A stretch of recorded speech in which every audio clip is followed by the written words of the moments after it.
لطیفہ عرض کیا ہے حضرت سیدنا عمرو بزاز رحمت اللہ تعالی علیہ فرماتے ہیں ایک بار جمعۃ المبارک کے روز میں حضور غوث اعظم علیہ رحمت اللہ الاکرم کے ساتھ جامع مسجد کی طرف جا رہا تھا. میرے دل میں خیال آیا کہ حیرت ہے، جب بھی میں مرشد کے ساتھ جمعہ کو مسجد کی طرف آتا ہوں تو سلام و مصافحہ کرنے والوں کی بھیڑ بھاڑ کے سبب گزرنا مشکل ہو جاتا ہے، مگر آج کوئی نظر تک اٹھا کر نہیں دیکھتا.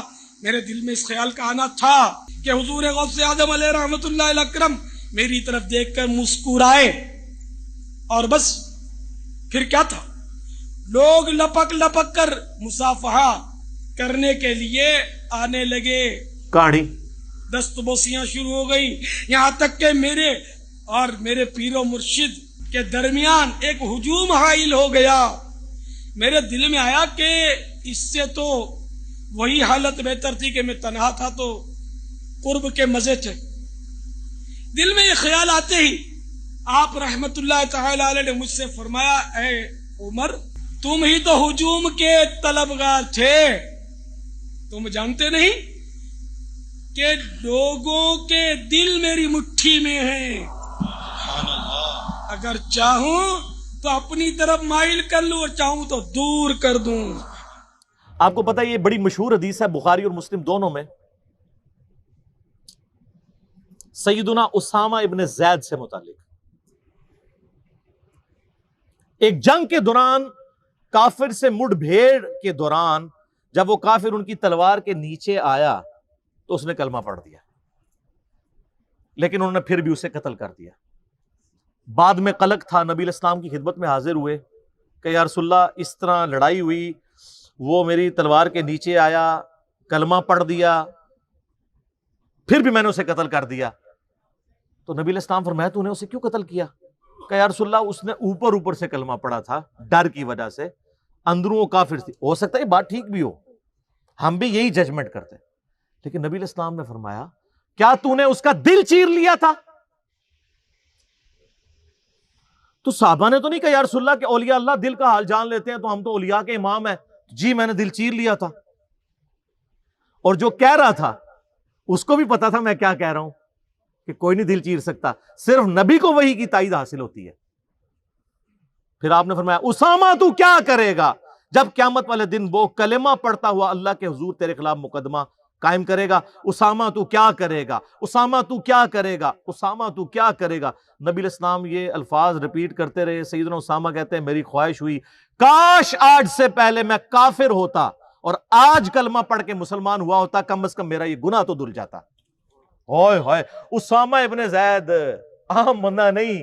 صحیح بخاری میں حدیث ہے کہ نبی علیہ السلام زانوں پہ ایک طرف حسن ابن علی کو بٹھاتے تھے تو دوسرے طرف اسامہ ابن زید کو، حضور کے بچوں کی مانت، پوتا حضور کا صلی اللہ علیہ وآلہ وسلم.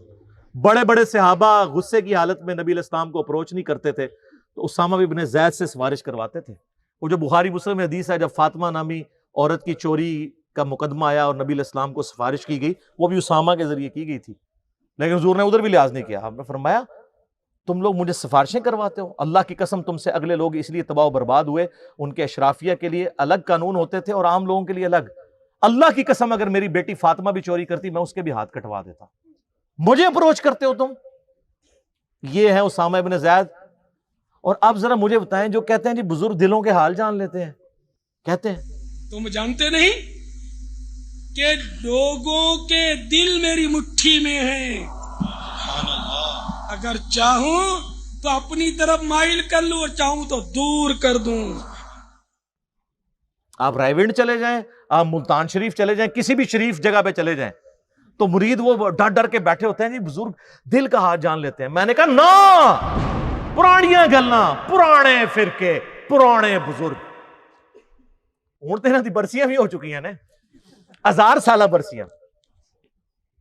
جو جتنا پرانا ہے وہ اتنی برسی ہو چکی ہے. میں یہ چیلنج کرتا ہوں، میں اپنی میکینیکل انجینئرنگ میں سے مشین ڈیزائن کا یا اسٹرینتھ آف مٹیریل کا ایک فارمولا میکینکس آف مٹیریلز کا لکھ کے دیتا ہوں کاغذ کے اوپر، کوئی دنیا کا بزرگ مجھے دیکھ کے پڑھ کے بتا دے. ہاں اگر وقت کا پیغمبر ہو وہ پڑھ کے بتا سکتا ہے کیونکہ اسے وحی کی تائید حاصل ہوگی. نبی علیہ السلام کو کئی مواقع کے اوپر آپ کو پتہ ہے کافروں نے سوال کیے ہیں، نبی علیہ السلام کو نہیں پتا تھا، اللہ نے صورتیں نازل کر کے جواب سکھا دیے.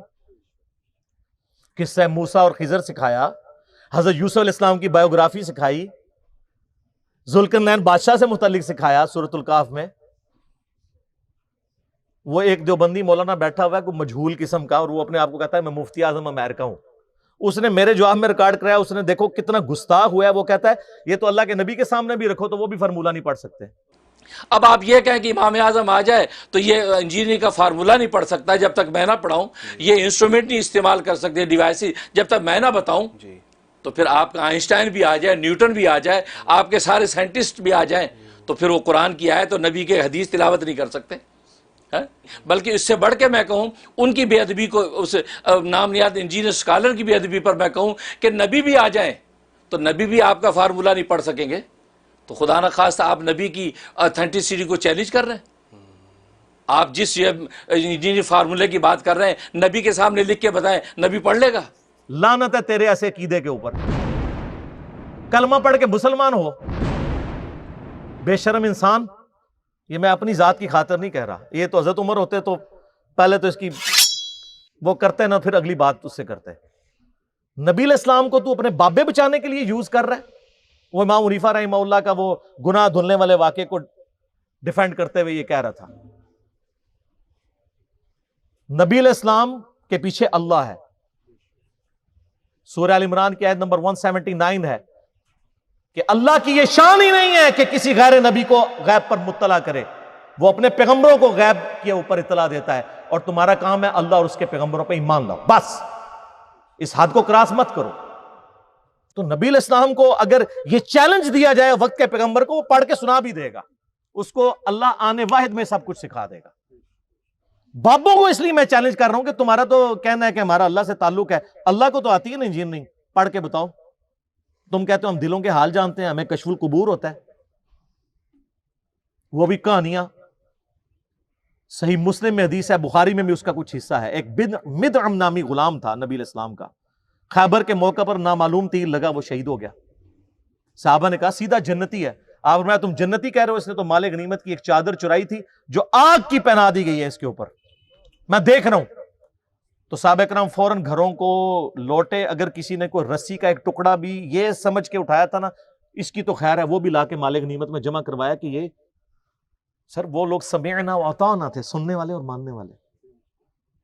تو صحابہ کرام کو تو سامنے میت کے اوپر آگ کی جو چادر نظر نہیں آئی ہے. بخاری مسلم میں حدیث ہے، نبی علیہ السلام گزر رہے تھے، آپ رک گئے، آپ کا خچر بدک گیا، کیونکہ آپ علیہ السلام اس پہ بیٹھے ہوئے تھے. اس کی برکت سے اللہ نے اس کو بھی دکھا دیا. ویسے بخاری مسلم میں حدیث ہے کہ ایک مناظر جو ہیں وہ جنوں انس کے علاوہ ساری مخلوقات دیکھتی ہیں. آپ فرمائیں 2 قبر والوں کو عذاب ہو رہا ہے. ایک پیشاب کے چھینٹوں سے نہیں بچتا تھا، دوسرا چغلی کھاتا تھا.